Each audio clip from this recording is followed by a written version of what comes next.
we're going to start. I will edit the front part and the back part after we're done. So maybe you can just tell us, how you came to be in human design, Andrea. I think human design pursued me. Oh, I okay. came across it maybe about a year and a half ago. One of my mentors posted a picture and a brief mention about what human design was. And I looked it up. I saw the pictures because it has a very specific design. Actually, I'll just show you the book. Okay. I looked up this book over here. Wow. And I saw the design and I was like, this is too complex for me. I don't think it's for me. Mm-hmm. And I let it go. But as life would have it, it just kept on showing up and showing up and showing up in my life in different aspects, through social media, but with other people that were just completely unrelated to me, that would just start commenting on human design. And earlier this year, my interest was piqued again. And I said, okay, if it's showing up, it's for a reason. So I might as well, see what it really is about. And I signed up for a reading with a human design reader. Mm-hmm. And as casually at the time, like while I was waiting for the reading for the results, I came across this really great offer for a certification. So I just jumped ship without really fully knowing what I was getting myself into. Long story short, the reading was wonderful. I've had like maybe 5 readings in total from different coaches that have helped me in different areas of my life. And each one of them has been so different. Even like as I study human design, just the application on yourself, like hearing somebody else's interpretation on you is mind-blowing. And I've been hooked ever since. And it's funny because now that I'm studying it, it comes as very easy for me. It feels like this was part of what I was supposed to do. It's part of what how I'm supposed to be of service to people. One thing that struck me when I was talking to you is I felt like you've been doing this for a long time. Right? I don't know if other people have told you that, but that's how I felt about it. I was like, it doesn't feel like it's just a year. It felt like she's been doing this for like 10 years or something. Thank you. There was I don't know what is it. There was just that feeling that kept coming up for me. And we talked about this. Before I wanted to go about that, a lot of times people ask me how do I get into essential oils? And it was just so quick and so easy. Like, it just feels like you're always essential oils found me too. And it always felt like it was always there. And you just needed to take that step forward. And that was all. Mm-hmm. I can totally relate. For me, it was just a very aligned decision. Like you said, it was easy. Yes. It was completely easy, much easier than all the other certifications I've done. Like, I have a ton. I've studied all sorts of things, from like different types of coaching to agile strategies, human and design thinking, customer experience, like the whole gamut. And with all of them, while I was still interested in that topic, I still felt like I had to put in a lot of effort to understand it. Whereas with human design, it just flowed. And even like with the readings, because part of what we were required to do was get these practice readings going, as part of our certification. And it was really just jumping into the water and learning how to swim with, the lots of skills that you had learned along the way. But it was easy. It was just so enjoyable. And I guess that's why it was easy, because I really, really enjoyed connecting. And I think that's that's like the catch, like the connection that you get with somebody when you're doing that reading. And it's really that sense of, wow, you've just taken off a huge weight off of me. Like, that's what I had a reading yesterday with a client. And after we finished, she was like, you know what? Now I feel like I can breathe. Right. Because I realized that all these things that I kept on telling myself for 40 years that there was something wrong with me. It turns out that there's nothing wrong with me. It turns out that this is just who I am. And we were just talking about her thinking differently. And she just questioned herself so much because she thinks so differently that she thought that she was like the odd one out. Like there was something really wrong with her because her ideas were so different. But now that she knows it's part of her design and it's part of what she's here to do, she was like, wow, like even like her expression changed, her shoulders dropped. Wow. It was different. And I love that connection. And that was actually the main thing that dawned onto me, that because I too felt that huge weight lifted off emotionally, because yes, you have always been second guessing yourself, and after doing that reading with you, I printed out this was the stack that Andrea gave me, and I still reread it over and over again because there's just so much to digest. And each time, it really does this huge emotional thing that's lifted off. You think that the way you're handling life, it's wrong, or it's on a different path. Why am I like that? And so much so that when we're talking about stress, I think how you think certainly brought on a lot of stress, and a lot of it has to do with your personality, how you approach things. That's just the way you are. And Andrea is going to share with us more on that. But I definitely had like guilt lifted off me. I definitely had like questions answered about myself, because I was just talking to a friend. What she was saying, that she's bored during the whole lockdown, and I was like, oh, I think I kept myself too busy, in fact. And like, what did you do? Like, maybe you could give me some ideas. I was like, oh, I learned knitting, I learned crochet, I learned to cook better. I'm even picking up violin now. I was brushing up my ukulele at the same time. And on top of this, I'm learning aromatherapy. I'm doing my business. And, I'm not saying that it's a good thing. It's just way too much for me. But then with the human design, I finally understood that that's how it worked. Like, I have to change things all the time. Yeah. And but of course, yes. And the other part you mentioned that is going to tire me out at the same time, which of course leads to stress. And I questioned myself before I had this conversation with you.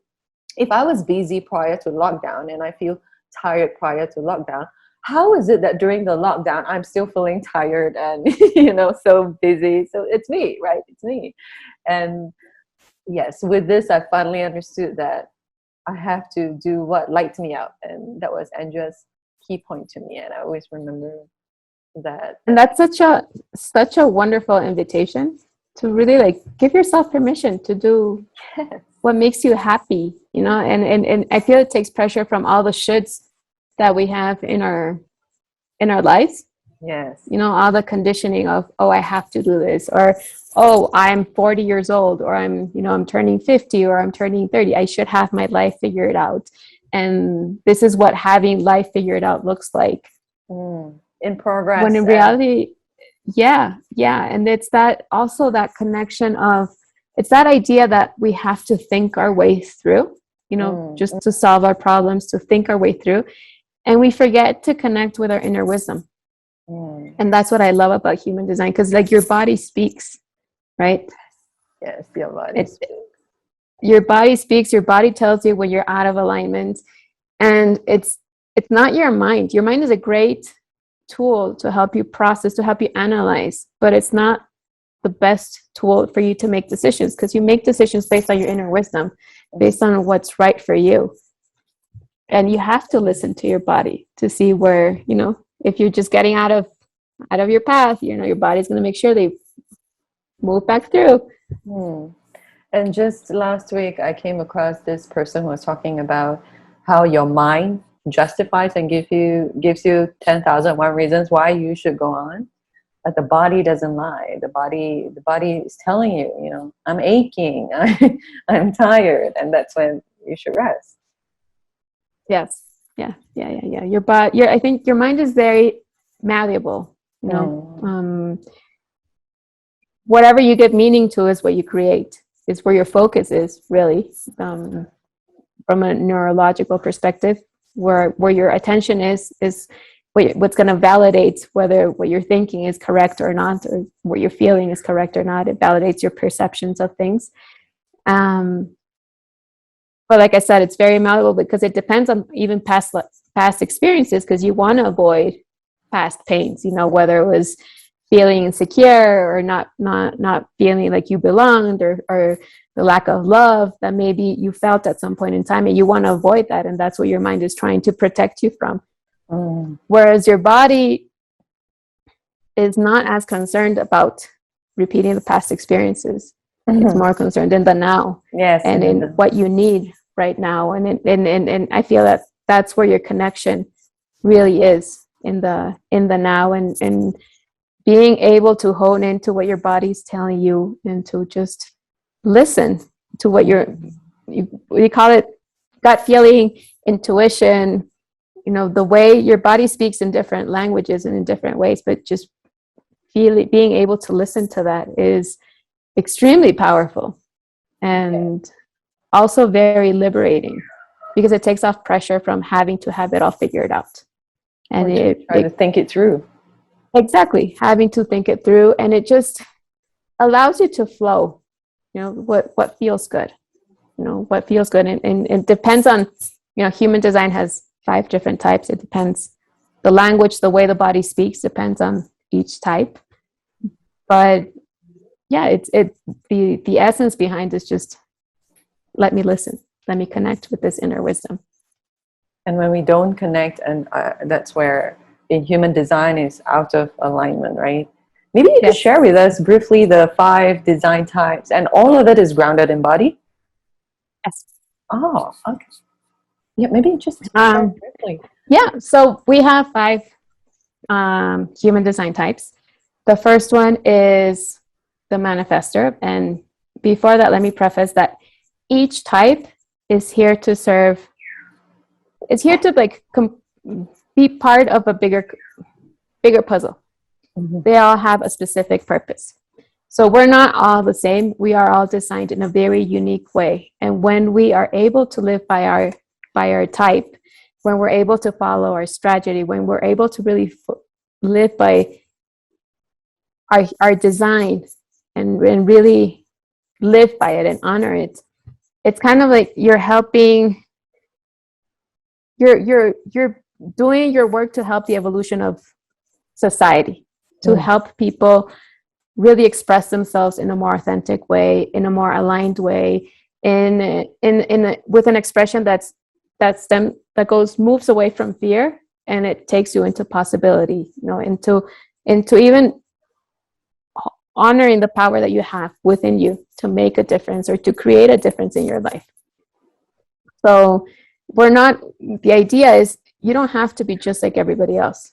You just have to be yourself. And this is really the story of who you really are. So the first type are the manifestors. The manifestors represent about 10% of the population. They have, we could just say, they have this deep connection to the universe. And it's this inner knowing. It's this inner inspiration. They come here to not only create new things, but to really challenge the way that things are done, because their way of thinking is so different. And what they create can be even groundbreaking. That's what they're here to do. So they work in cycles.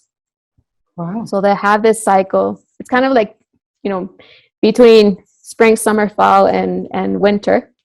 So spring would be, for a manifestor, would look like, I have this idea, I'm brewing something. There's something that is in me that wants to be created. And then summer rolls along, and I put it out. I manifest it. I create it. I put it into action. And I put all my energy into creating this.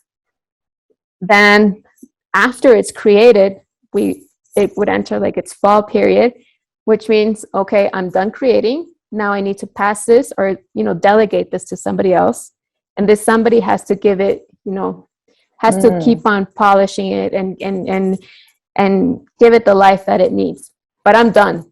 I don't want to deal with it anymore. I'm done. I want to move on. Yeah. So then winter comes along, and there's this period of deep reflection, introspection of, what did I learn from this? And it's kind of like a hibernating phase that gets you ready. And even it allows you to rest and recover replenish your energy so that you're ready for the next thing that you want to create. So that's how manifestors work. They are obviously not designed to work in the traditional 9 to 5, Monday to Friday. You have to punch in a schedule or be here, be behind a computer, because they are so connected and they have to be connected with this inner energy. What happens, and one of the challenges that many manifestors face in today's world, is this idea of, oh, but I should have a traditional job, or this is what I have to do. Yes, I was thinking of that, and that this is my idea, and I need to take some actions to see it through because society dictates so. I cannot just give it off to someone else, And what happens is that if, like, with the conditioning from how we should live, with what society tells us of what's the standard way of performing, you kind of shut off that inner inspiration, that inner voice that tells you what you have to create. Because manifestors are not here to do more of what everybody else is doing. They're really here to create very disruptive ideas, because within that disruption is what's going to help the rest of us evolve. Right. And it's very fascinating. It is. Yes. So then after manifestors, we have our generators. Generators are between 33-35% of the population. They are the ones that receive what manifestors create. They're here they're like the worker bees, the energizer bunnies. They're here to master something, to excel at it. And they are also designed to do what they love. When they are engaged in something that they love, that they truly love, it's like that activity itself is what's replenishing their energy, and they feel more excited, and they can feel like they can move and move and move and keep on going. And what gets them out of alignment is following or trying to do something for an agenda, pursuing a specific result or a specific agenda. For example, I saw that somebody, we're going to talk about an online business, right?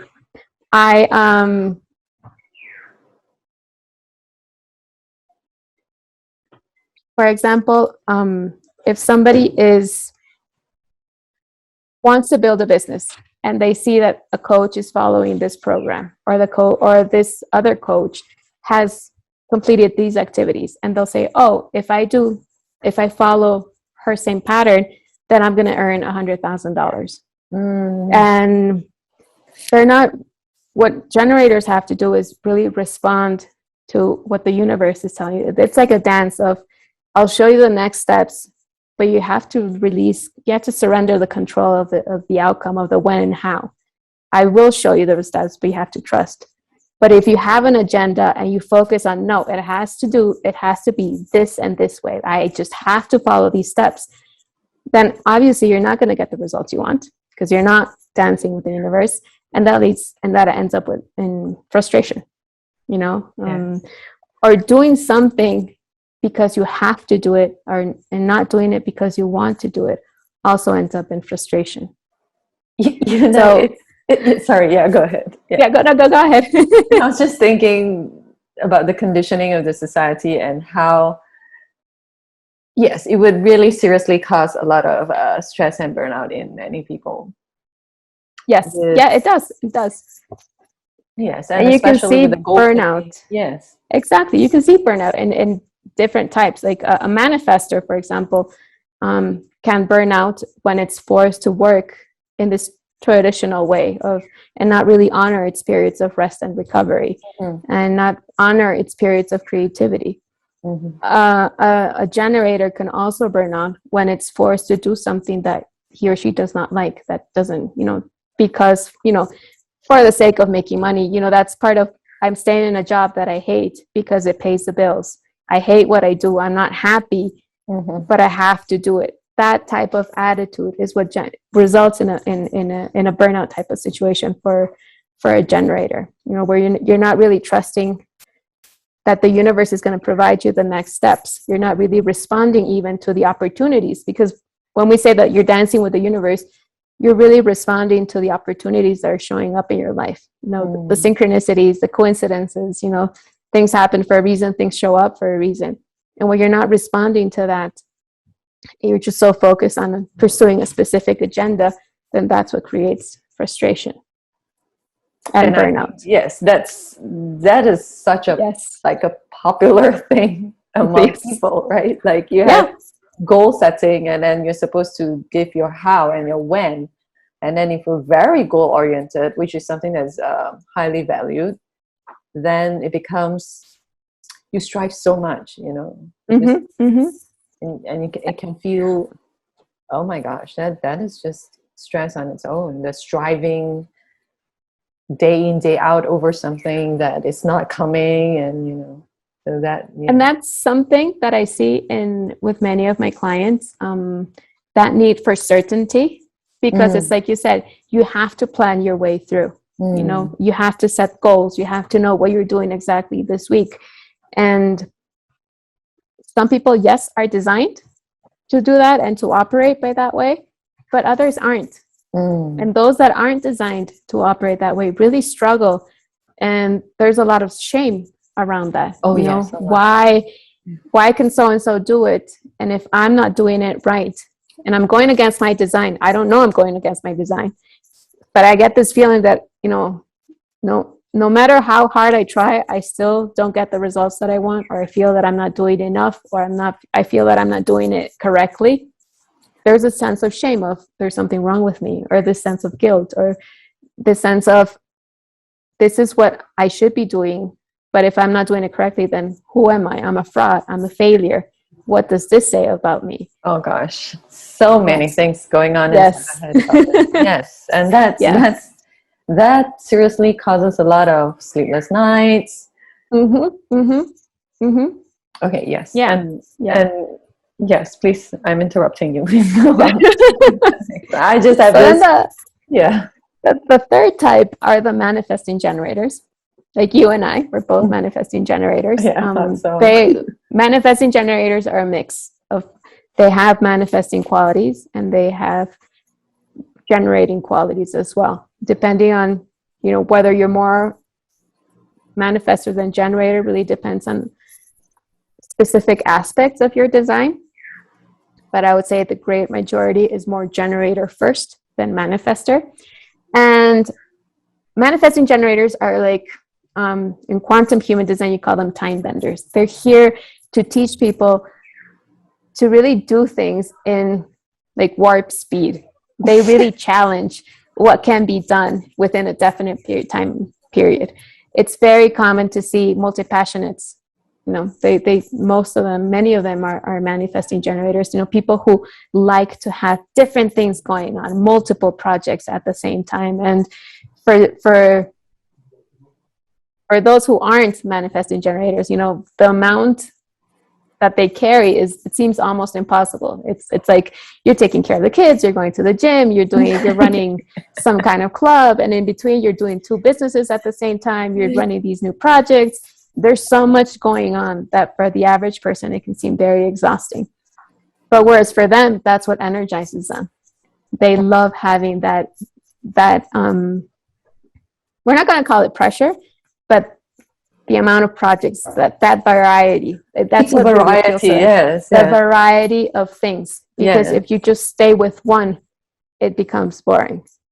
It does. Yeah. and I want to share this also because I've always been in different things. Like when I was studying, I would be doing, I don't know, playing badminton, dancing, studying. Like studying became just like one part of all the other things. And it helps me, you know, I excel at doing this many variety of things. And then when I started my first job, the first job took such long hours. I would still be in the office in the middle of the night. I couldn't do my dancing. I couldn't do the many things I wanted to do after work. Usually in my mind, it would be paired up with some things. And I fell sick within a period of 6 months. And it could be really the long hours, but I was so upset that I couldn't do these other things. So I quit I felt really sick because I had this, and I was in a hospital, and it was emergency pain. And I didn't have surgery. The body just managed on its own. But after I left the job, I went to a sales job where I had more time, and at the same time I was doing these other things. And then I went back and visited this old office, and the office manager over there, she was like, "You look like a completely different person." I was like, "Yes, what you saw 6 months ago, that wasn't me." Like, I don't know who that was. That was not me. I was so sad that I couldn't do other things, So yes, Yeah. it hurts your body after a while, It does. It does. It totally does. And even like if you're working full time, we tend to think that, this only applies to entrepreneurs. Like even if you're working full time, having those extra activities and having time to pursue these extra things on the side is really, really important, because that's what energizes you. And even having the variety, or trying to look for the variety within your job, is also important. Mm-hmm. If you studied finance, it doesn't mean that you have to be in finance for the rest of your life. If you happen to like marketing, Why not? look it up, research it, try it out. That's the invitation of, let me try it out. Let me see if I'm good at this. Let me experience this new energy, this new project, this new challenge. Mm-hmm. Because they're designed not to be the experts, but they're designed to be really good at many things. And that's also where a lot of conditioning comes for them. And that's where they struggle, because we have this idea of, you went to school, you graduated, you enter a career, and you have to be in that same industry, or, you have to follow your profession for as long as you can, because what's it going to say if you decide to suddenly change, and, to change areas, to change industries, or to just drop your degree. There's a lot of conditioning around that. And even like for those who like different things, and for those who are good at different things, there's also there can be a lot of shame around, yeah, but I'm not the expert, so I'm this like master of everything, or like jack of all trades, but I don't really, I'm not the guru of anything.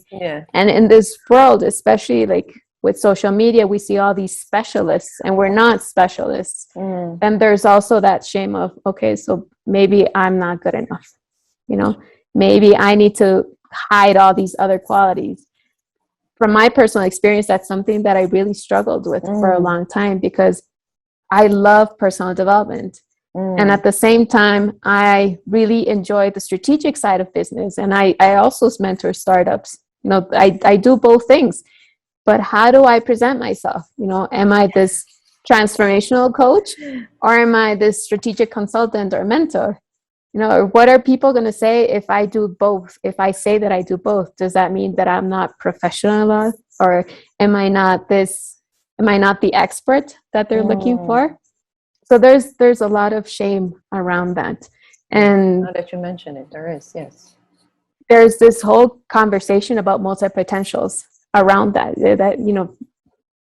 society is just starting to warm up to this idea that we can be many things, and that it's okay. We don't have to be just this mono-focused, hyper specialized person. We can be multiple things. And even like as life changes, your interests completely change, and that's okay. That's okay. Yes, definitely. Yeah, that's okay. Yeah. No. So that's the beauty of being a manifesting generator, really doing things at quantum speed or warp speed, and really achieving a lot in a really limited time period, really doing things that very fast, and also honoring these multiple interests and being good at what you the wide variety of things that you do. Then we have projectors. Projectors represent about 20% of the population, and they are they're like the natural leaders. They are wonderful individuals. When it comes to human design, projectors have a lot of openness in the chart, which means that they receive energy and they amplify energy from their surroundings. And I see them like as these X-ray machines, that they really see through you. They see through, they can see your potential, but they also know when you're out of alignment, and they can call you out on it as well. They because they see right through you. They see through the stories that you even tell yourself. Because they're sensing it with their energy. They're sensing you. And that is why they are such great leaders. They're great mentors, great coaches. They're great people they're kind of like these orchestrators. That's actually the name in quantum human design. They're these people who are here to manage others and to even like see who fits best with whom. Like if you have a specific job, they can sense who is the best person, who's the best fit for that job. They have this ability to see the big picture, the forest and the tree at the same time. And because they see so much, and because what they share can also be it can come off as very strong, because since they see right through you, they're going to tell you like, they're not going to sugarcoat it. They're just going to tell you as it is, right? They need to wait, and that's part of their strategy. They need to wait for the invitation. They need to be recognized and need to wait for that invitation. And that's basically somebody creating that safe space so that they can really share what they're seeing. Because if they don't have that safe space, and if they're not recognized, if they don't wait for that invitation, whatever they share is not really going to be received by that other person, right? Or it might even be rejected, because that person feels seen. That creates a lot of, it might trigger a lot of fear, a lot of insecurity, and they're obviously going to reject it. Yeah. And the projector might end up feeling bitter about it. It's this bitterness of, why can't they see it? They can see your potential, and they can see when you're out of alignment. They can see you. They can see what you need, and you're not really honoring that. It sounds like it's when you first described projector, it sounded like it was a person with high EQ, but at the same time, now he needs high EQ to be able to, live in alignment. Okay. Yes. And part of the growth, the challenges that, like, the personal path that a projector has, is really recognizing yourself first, really honoring yourself first, recognizing yourself, because as you recognize yourself first, as you really value you, then others are going to value you as well. It starts with you, and that's the premise of human design. It always starts with you. Yes. It starts with your own self-love. There's a lot of self-love within the design of human design, and it's beautiful. And projectors do have that in their curriculum. Work on yourself, love yourself, recognize yourself, value yourself first before reaching out to others. That's beautiful. And they are also people who are not meant to work 9 to 5, traditional hours. They really need to honor their sleep, their rest periods, their even like periods on their own, so that they can just ground themselves again, reconnect, and just kind of like shed all the energy that they've collected from everybody, And when I talk to projectors, that's something that's very also liberating for them. They were often like kids who just wanted to sleep when they were little, and who were told, oh, you're too lazy, why don't you do this, you're always falling behind, you're the slow one, because they also have a different rhythm. It's not that they're if you're comparing them, for example, with a manifesting generator who's like, I'm doing it quickly, a projector is going to take their time. It's going to honor, or has to honor, their periods of rest.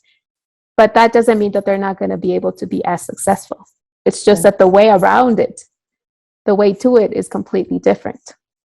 So that's why we're not all designed to work in the same way. Yes, and I think we have this picture of that road to success, and that road to success is just one road.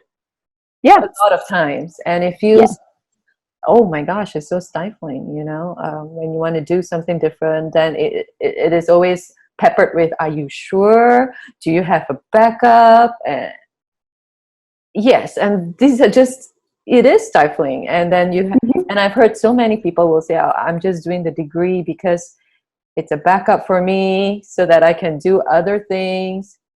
and most of the time you realize that this person doesn't do the other thing anymore because the life trajectory is as such, and this was the picture they had in their mind, and then they go through so much stress. I hate my job. Oh, yes, I can. Yeah. And that's one of the reasons why that can also lead to burnout. Because, for example, if you have a projector in an office space or in a team where everybody is working like the Energizer bunnies, you know, you're with a bunch of generators who have this access to this go, go, go, go, go energy. They don't have constant access to that. But if they're with those people, they might feel like they do. Oh. And then they don't know when to stop. You know, they don't know when is enough. And they might try to push themselves to, you know, meet the same standards as everybody else, to not honor their rest periods, or might even feel shame around taking time off. Oh, yes, yes. You know, and that's when you burn out.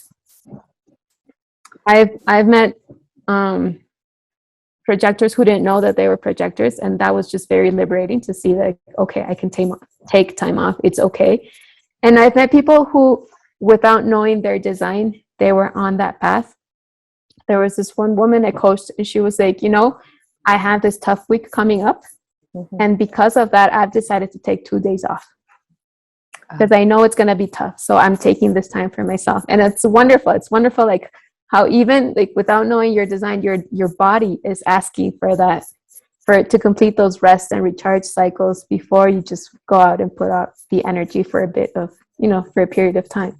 So she was a manifester. She's a manifester. She was a projector. She was a projector. projector. Yeah. And she was already sensing, like her body was telling her, you need to take time off before going in, you know, for that tough week. Yeah.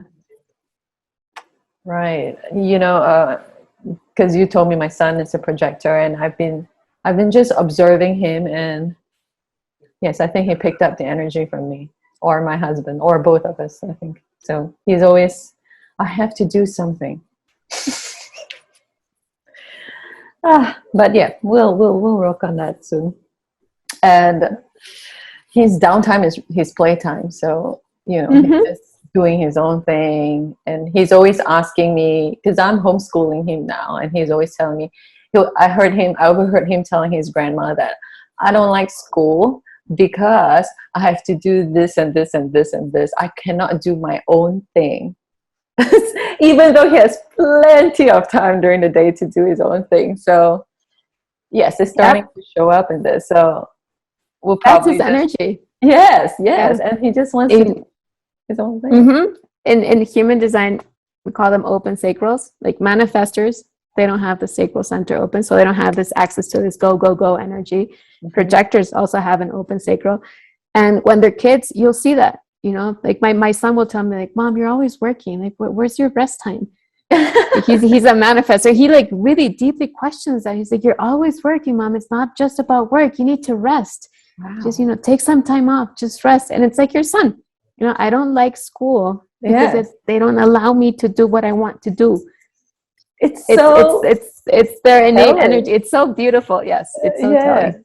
And I wish, like, you know, when you're listening to this, you would just take stock of what's happening around you. And you know, even if I've had this conversation with Andrea, it comes up, oh, the school is just 2.5 hours. You have, I don't know, 10 hours or something the rest of the day to do what you want. Like, so why can't we just do these 2.5 hours of baking, cooking? You know, that's all that we do. And he's like, yes, I know, I like baking and cooking. He has that. So, and my mind, my conditioned mind, or the way I see things will keep creeping up. You know, I will question him. So you're listening to this. This is just so precious knowledge for you, your loved ones, and the people around you, and how you work with others. And we have the last type, right? And then we have the last type, which are the reflectors. Whenever you see a reflector chart, it's all completely opened. All centers are completely opened. So they are great mirrors. They really reflect, and they amplify all the energy of basically of the world. And they, depending on who they are with, they experience different things. So they're like this wise observer of what's going on. They magnify, reflect what's going on around them, and they mirror it back to others. Something that's important, like for them, they need to wait. In human design, we call it like they need to wait a full moon cycle for big decisions, Mm-hmm. because there's just so exposed to different energy that they might have trouble defining what is my energy and what am I just receiving from somebody else. And actually, that's why reflectors really represent 1% of the population. They are very, very rare. They are these amazing human beings that are here to, I feel like a lot of their work is to reflect back what's not working, like what's wrong with society, just as a way of expressing it. But in order so that people just gain consciousness and we evolve for a greater good. The work that they do here is extremely, extremely, extremely valuable. And what they need to be able to decide, for healthy decision making is like they need to be in the right place. If that place needs to feel like home, they need to be with the right people so that they can rely on that energy to make decisions, kind of like a sounding board. That's what they need. And when they're out of alignment, just like as generators experience frustration, projectors experience bitterness, what they experience is disappointment. And what disappointment means is just witnessing unfulfilled potential in the other, and also this need for more time to decide. They're not people who can be rushed into decisions. They really need to take their time. And the beauty of reflectors is that they can really see the potential in people, and they kind of like fall in love with it. They invest in it, and when things don't go as planned, or when they see that this person isn't really seeing their potential in themselves, there's this disappointment of, oh, I see everything that can be possible, but you're not there yet. So that's what they mirror us. And yeah, it's the kind of like the barometers of evolution for the planet, I would say. Wow. Yeah. And I would imagine it would be is it exhausting when the senses are all completely open and you're taking in all the energy? If you are not aware of your design, yes, it can be exhausting. It can lead you to, poor decision making. It can also lead to this thinking of what's wrong with me, because they are completely different from what we should be. They're not designed to work traditionally.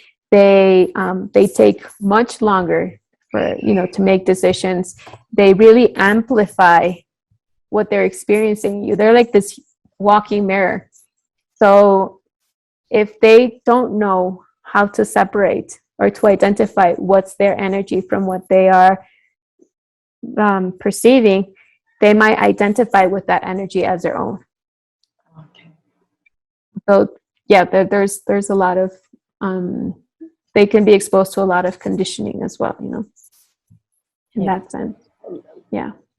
Well, all of us have that level of conditioning. It's just it's just a matter of how much. And sometimes I think breaking that conditioning is such hard, challenging work, but it's so worth it. It's so worth it. It's like there's borders that you put up, and then once you break it open, then what is there? Because behind these borders, it can be so stifling, so boxed out for a lot of people. Yep. We didn't talk about this, but and I have to backtrack a little bit. Human design, it's not a personality thing. Is that right? Like I think we have to explain this to our listeners. Yes, human design is not a personality test. Although some people will like say it's like personality on a test on steroids. I think it's deeper than that. It's so much deeper. I personally think it's deeper than that. I've done a lot of work, like as I mentor startups. I actually use them as guinea pigs on this round that I'm working with. And I did readings for all of them. Okay. And then I compare the tests. I compare the results with, the traditional tests that they had done, with the MBTI. There was a bunch of other tests. And I could sense that human design gives you greater insights as to basically who you are, your like unrealized potential. I I feel that the other tests have a place, but they can be they can, this is a personal opinion from me, but I just feel that they can be biased because you respond based on your conditioning. You're using your Yes, mind. yes. It's true. It's true. Yes.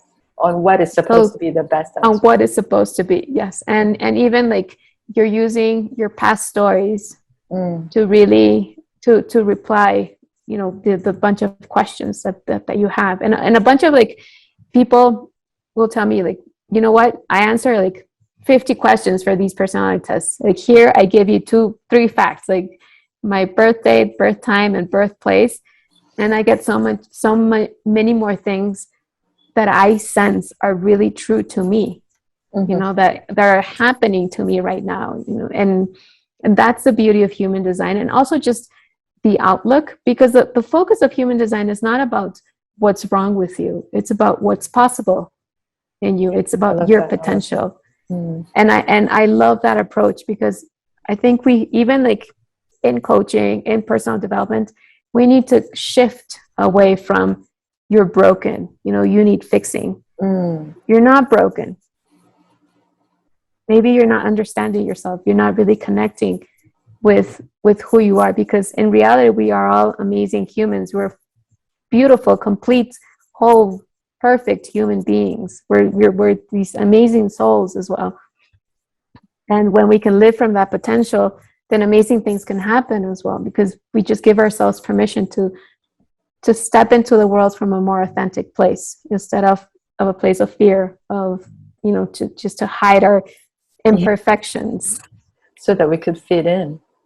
so that we can fit in. Yeah. And what I love about it is that it shows you.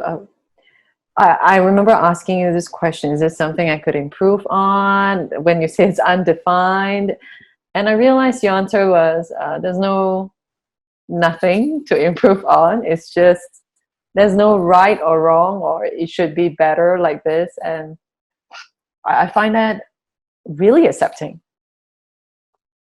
and Yes. it also gives you steps on how to avoid, how to stay in alignment, and it tells you um, what happens when you're out of alignment, and like really specific steps. And Yes. that's the same for all the types, right? Yeah. I mean, you follow, when you have a design reading, you follow your type, you follow your strategy, your authority. Those are the 3 main keys of human design.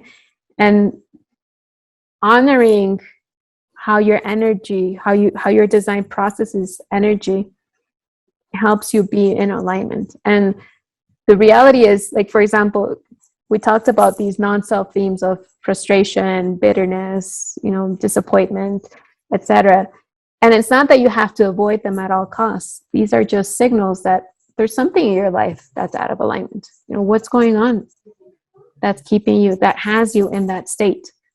What's going on? Is it, the pressure to figure things out? Is it the pressure to or the need or the condition to need to be certain, or this need to be seen or heard, or to be loved and accepted, or even like to prove yourself? I have that. That's one of the centers that I have to decondition, is that need to prove myself. Are you looking to avoid conflict? Do you know when enough is enough? Are you holding on to things that no longer serve you, or are you just reacting to pressure for the sake of doing things? There are all these areas within, these areas that shed light on what's going on. in your life? What have you been told, or what are the stories that you're telling yourself based on your past, or based on, you know, how you were raised, or that are keeping you out of alignment, that are keeping you from being who you truly are, or from your true potential? Gosh, this is so good, really. This questions it basically just dives deep about why you're feeling as such along your life, and if you're especially feeling it right now, just like you know, clears this path and you see it so clearly. Because if we don't address this, and soon it's going to turn into something more. Like for me, I had that cyst issue, and for many others, it could be many other physical manifestation of illnesses. And you know, I'm not Cantonese, but there's this saying in Cantonese that says like that if you hold it in too long, then you get sick, and that's what it is. And when you're trying to hold yourself together to just push through at whatever cost, and yes, Completely agree with you. You yeah. can get sick. You can get sick. I feel like disease is basically your body screaming. You know, Yeah, it might whisper at you. You know, and then waving. it waves. You know, it starts with like an energetic expression, and then it goes into a more conscious of, okay, there's something wrong, but I decide to ignore it. You could Yeah, call it intuition, that gut feeling, and okay, the mind's not working. Then let's go to the body. The body's really going to hear us.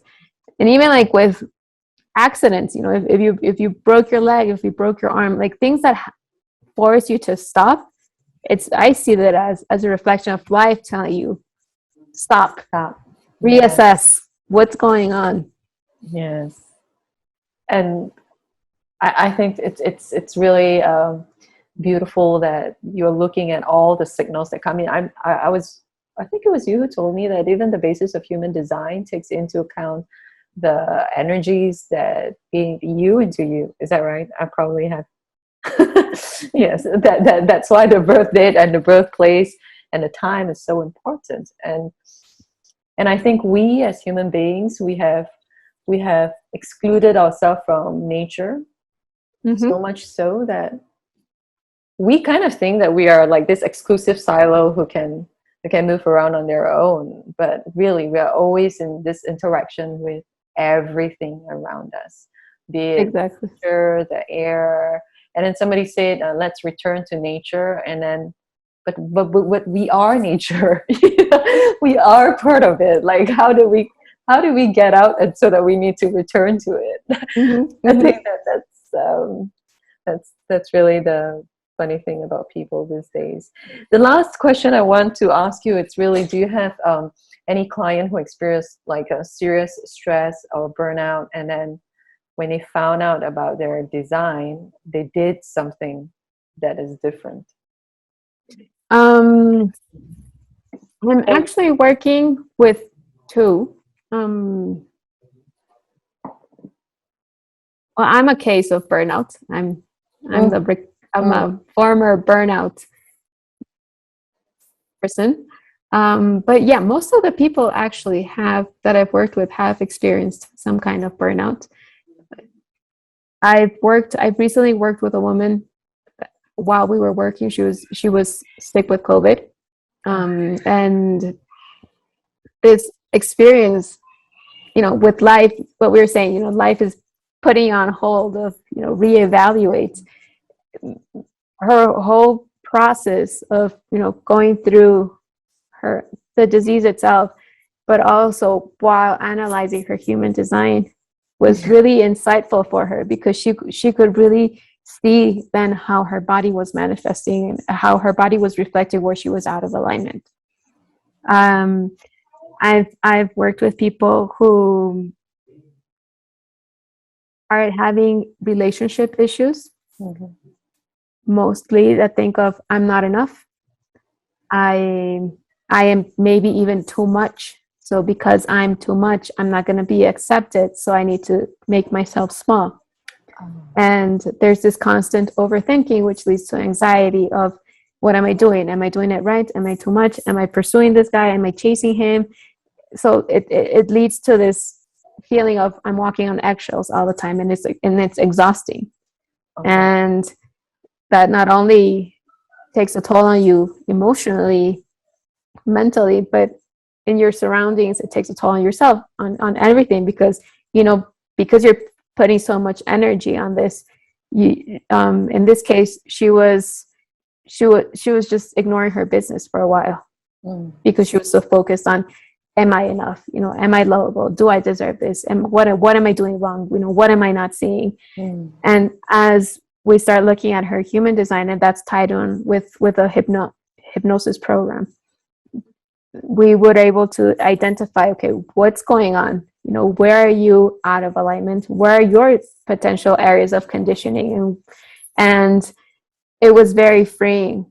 And as we identified the areas, she's like, oh, okay, now I know where I'm hyper vigilant. Oh, okay, now I know where this comes from. Oh, this means, now you're telling me that I don't have to have it all figured out. Okay, because I've been spending, the past weeks trying to have it all figured out.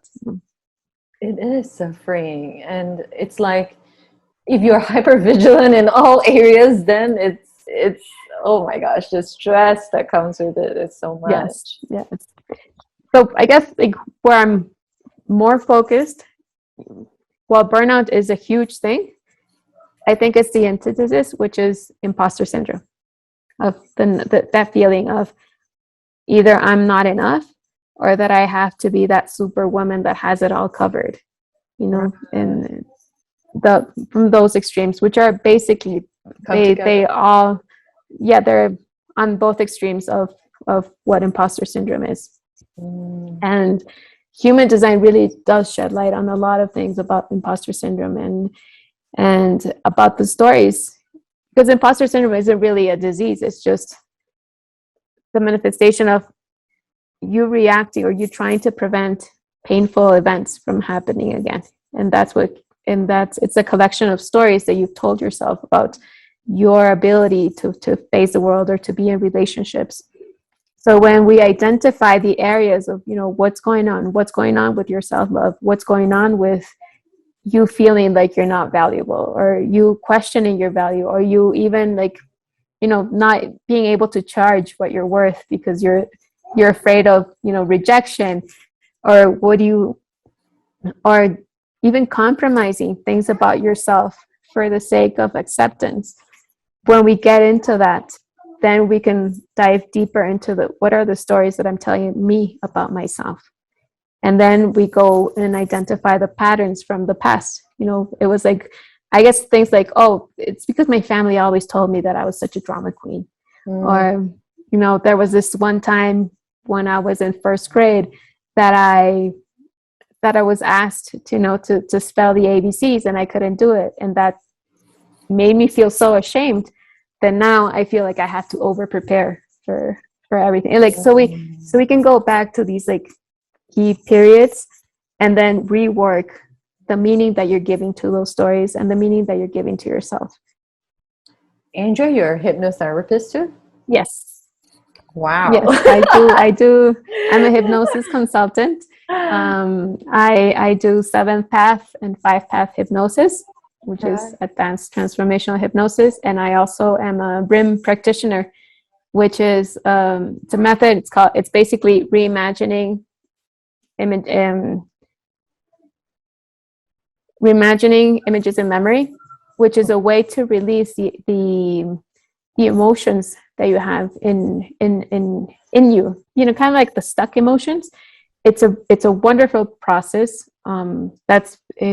It works with your subconscious mind, but it uses imagination, and it's very freeing. I've had wonderful processes with my clients to just reframe stories that they've been telling themselves. Just the way that you interpret things.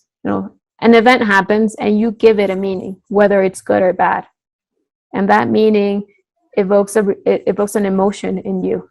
And that emotion, since it's a chemical secretion, emotions are basically they're chemicals they impact the way that your body is reacting, but they also impact the way that you are going to behave. And if that keeps on going, it impacts your habits, it impacts your attitude, it impacts your life. It makes the ball grow and grow and grow. But when you're able to reframe the way that you perceive things and just give it a new meaning, not based on trying to avoid the past, or from that fear of the past is going to repeat itself and I'm going to get hurt again, and not from the anxiety of I don't know what's going to happen in the future, but from really owning the present, and from also trusting and surrendering, knowing that you're always co-creating with the universe and that you're never really alone. It helps you embrace life in a very different way, in a more empowered way, I would say.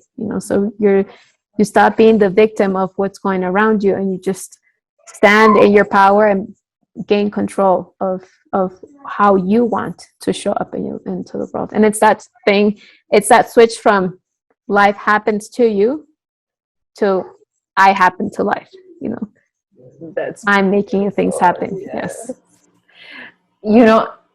Andrea is the whole package here, because I didn't know that she's a hypnotherapist prior to this, because with human design, it can unearth a lot of things. It can bring awareness to things, but also we talked a lot about conditioning. You can will it that, okay, I'm not going to do this now, I'm going to do this, but conditioning kicks in all the time, and before you know it, you're down the same path again. So with hypnosis and the imaging, what is it called again? Grim.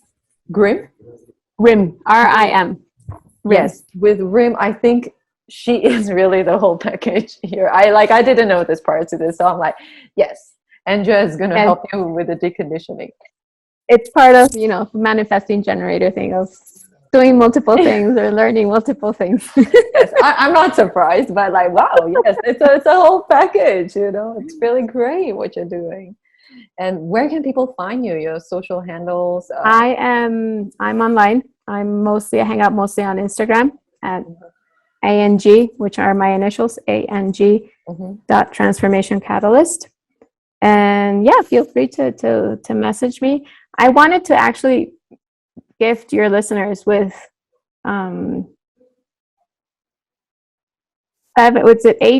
eight phrases or 8 affirmations that really can help them with their deconditioning process.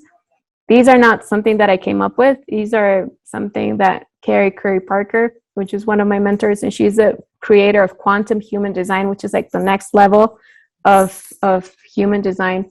That's what she came up with. And I feel that they are amazing phrases that we can repeat to each other or to us each day. And then they can help us really step into this power that we have and really step into our potential. So I'm going to repeat them. Okay, that's nice. Okay. Yes. So the first one is I love. I love. Number 2 is I choose or I decide. I choose. Number 3 is I am. I am. Number 4 is I forgive. I forgive. Number 5 is I serve. I serve. Number 6 is I am vital. I am vital. Number 7 is I am supported. I am supported. And the last one, number 8, is I am compassionate. I am compassionate. So these words really have the power to calibrate one of your centers, which is your center of self, which is where self-love lives. And it just saying them not only changes your frequency inside, your cellular expression, because you're telling yourself more affirmative statements, but it also elevates your frequency so that you can attract greater things into your life through your language. That is nice. It is centering and powerful. Yes. Thank you so much, Andrea. I really appreciate this time. We're going to put the social handles on the show notes, inside the show notes as well. And I really appreciate your time here. And I just wish for you who are listening in right now to just reach out to Andrea. Andrea is so great, and she is really the whole package. Thank you. It's my Thank pleasure. you. My pleasure. Thank you so much. I really enjoyed it.